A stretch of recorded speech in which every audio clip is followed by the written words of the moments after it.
great show. I want to be part of it. We are talking about building future India with high-strength steel and stainless steel bridges. About SCExpo, we are a 19-year-old company. We got 3,000 tons capacity. We got 3 factories in Tamil Nadu, 2 at Pondicherry, and 1 at Chennai, that's satellite factory. And we are also an RDSO approved vendor. We have got this IRIS certificate where we talk about rail coach manufacturing. Our installed capacity is 48,000 metric ton per annum. What we do pre-engineered steel buildings, we do structural steel, steel bridges, ROB and ROBs and modular erections and rail coaches. Our contribution to the nation, in fact we have been approved by the ICF Chennai, RCF Kapurthala and MCF Raebareli. We are able to roll around 1,000 plus rolling stock items, that includes the underframes and sidewalls. And we are able to be an active contributor to the Vande Bharat, where we are able to roll more than 100 coaches for them in a complete shell kit assembly. So almost all the models of Vande Bharat is done by us, and we are the, I would say, one of the largest supplier for underframes for the railways. And when it comes to the India's growth story and its potential, I'm sure that everyone here is aware of the Bharatmala Gati Shakti schemes, where we happened to have a meeting with Mr. Nitin Gadkari, our Honorable Minister in Delhi, through the CIF discussions, where we were able to understand the actual potential in terms of the tourists in India. It's definitely going to be double post-pandemic, and we were also talking about this new versions of infrastructures, where we are going to talk about ropeway, cable car, vernacular, railway projects, more than 260 projects worth 1.3 crore projects, and also lakh crore projects. And we are also talking about this new economic corridors and green corridors. They are talking about 660 roadside amenities and charging stations, dry ports and satellite ports, 2 lakh crores on logistics, and government is focusing.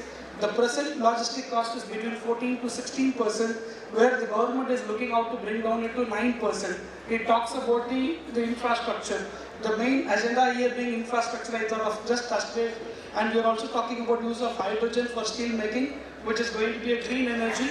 And when it comes to sustainability, in fact, many meetings I was talking about it.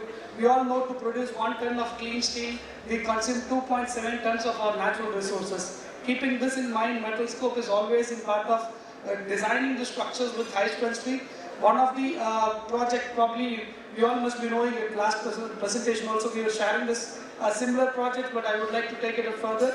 When we talk about high strength steel now, from 250 grade, even RDSO has come down to 350 grade. So they've increased the strength, and when RDSO is working at 350 grade steel for the steel bridges, SCExpo were able to deliver a project 410 grade 3 years before. That's what the project timeline was, 19 months. So this is about the consumption of high strength steel.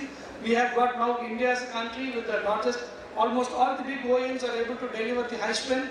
Earlier 250, 350, now 450 has also come in UBUC stations, up to 1100 MP yield strength, the things are being consumed. So we are going to talk more about this is one project which we are talking about, this Asia's second largest, longest, and South India's first steel bridge, which is of 2.6 kilometer, and it another one bridge of 1.09 kilometer. Both were under Marthandam, nearing Kerala, Tamil Nadu border, and also Parvatipuram, another bridge, where we were talking about 410 grade steel, and it is completely fabricated at Pondicherry. We have done around 7,000 tons of fabrication. That includes the pyre cap, and girders. Generally in the conventional steel bridges, if you see, only the girders were being used.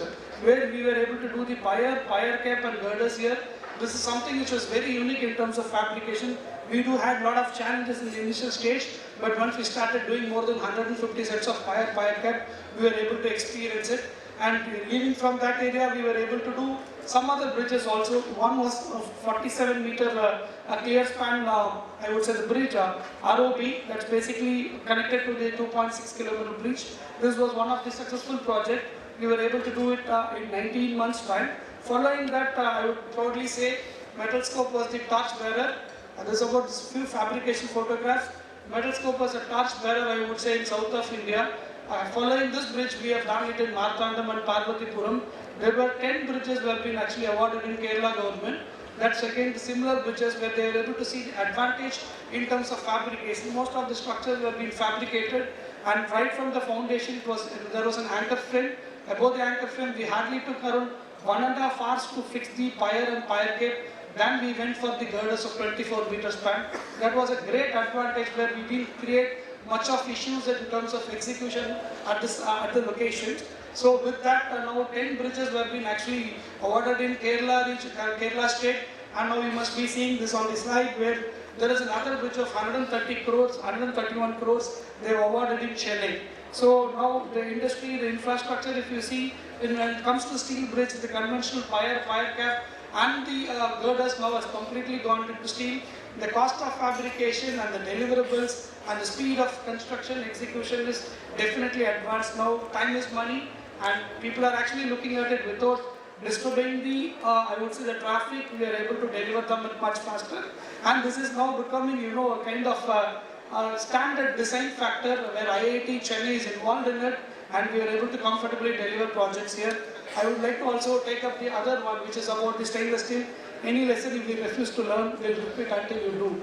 So with this, I would like to take the SS bridges. Now that ministry is completely focusing on stainless steel, you must be seeing the orders from Highway Minister Nitin Gadkari using stainless steel mandatory in bridges in areas that are close to sea. If you see the data down here, India has got a coastal line of 7,516 km long length of coastal line, including the mainland along with the Andaman, Nicobar and Lakshadweep Islands. So if you want to see the potential of stainless steel constructions and the bridges, that's the coastline what we have.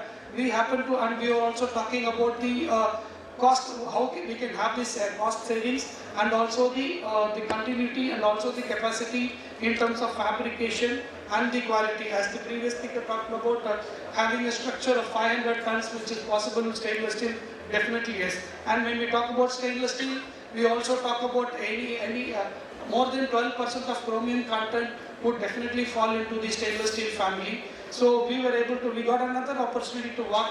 There is a company by name VME Precast, they are precast guys in south of India, Tamil Nadu. So there was a project which was being actually the construction of marine network arch bridge connecting Vivekananda Rock Memorial Island and Ayyar Thiruvalur statue, which is 133 feet height monolithic statue. You all must be knowing Thiruvalur, who is actually I would say a flourished poet, 6th century BC, AC, after BC, and he has written couplets. We call it Tirukural, 1330 Tirukurals, for which they have made this 133 foot statue. Now there is a requirement to connect this Vivekananda Memorial and the Thiruvalur statue here. We got this opportunity to work on this bridge. The span is 77 meter and the height is 13 meters from the center, and the analysis we were able to do in terms of this high tide analysis.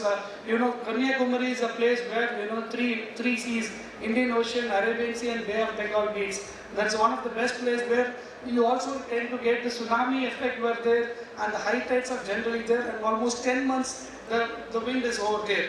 So that's how the understanding was based on the high tide analysis. They were able to find the tide coming up to 10 meters. So the bridge from the bottom they have raised up to 10 meters, and 10 meters plus 13 meters would be the top height. And we happen to get, in fact they have gone the pier and pier cap with the precast, and we have been asked to do only the stainless portion. And if you see this, this happened to be the first marine network arch bridge, because this has got some special metallized where it is actually in certain angle. That was one area where the designer was talking about, and this is how the bridge is actually looked at. And if you see, the height is 10 meters, the center is 13 meters. Grade of metal what we are using is SCEIRS 450. That's a railway grade. Metallized are being used. The approx tonnage is 200 plus ton. And here we are, in fact, I was talking about the RDSO grade also, RDSO standards. We are following this BS 7.5.3.1.9 standards, where we were able to completely appoint a consultant, international welding engineer, to work on the QAP, PQR, to understand the consumables understanding, welder capability test, everything is done. And we were able to do the pass. You can see from the first pass, to 10% the weldings are being done. We have taken it to the third-party laboratory, got it wetted. Now we are starting the fabrication. And when it comes to the SS, after the fabrication, we were also talking about the painting. For both the bridges, we were using Axo Nobel paint, where we actually worked on the design life of 12 years. For the Marthandam bridge here, we worked on a design life of 10 years. We were able to work on a 200 microns paint. After SA 3.3, SA3 blasting, then we have gone for this painting. So not only with the SS, this is going to be one of the marvel here in the south of India. This is going to be lit up well, and we will also have a glass panel on the bridge where it is going to be supplied by Saint Gobain. Together with our expertise, we will make our country to be the manufacturing of steel work using clean and high strength steel. Thank you so much. I think I am left with one more minute. So, thank you.